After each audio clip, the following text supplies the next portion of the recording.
జయ హో పత్రిజీ, జయ జయ హో పత్రిజీ.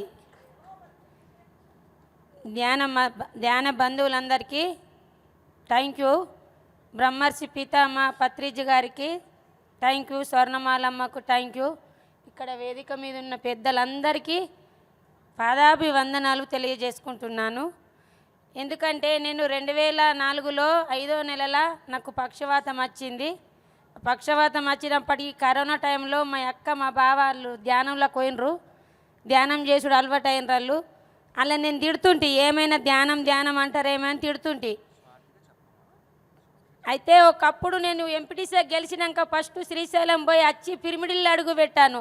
పిరిమిడిలో అడుగు పెడితే ఒక లేడీ, నువ్వు ధ్యానం కన్ను మూసుకొని ధ్యానం చేయంటే నేను కన్ను తెరుచుకుంటూ చూసిన నా పర్సు వెళ్ళి ఎత్తుకపోతారో ఏమి ఎత్తుకపోతారో అని.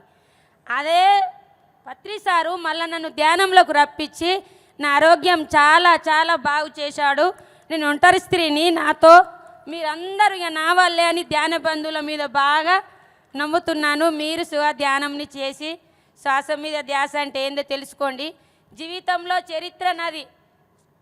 మరణించి పుట్టినా నేను. 20 నిమిషాలు శ్వాస పోయింది. చుట్టాలు వచ్చారు, అందరు వచ్చారు, విలేజ్లో ప్రతి ఒక్కరు వచ్చారు మా ఇండ్లకు. 20 నిమిషాలకు శ్వాస కళ్ళ పొండి నీళ్ళు గారినాక 8 గంటలకు నాకు కంటి సూపు వచ్చింది. ఆ కంటి సూపు మళ్ళీ పత్రి సారే రప్పించిండు. అది ధ్యానులే కనబడ్డారు ఫస్ట్. నాకు ఎవరు కానవాళ్ళే.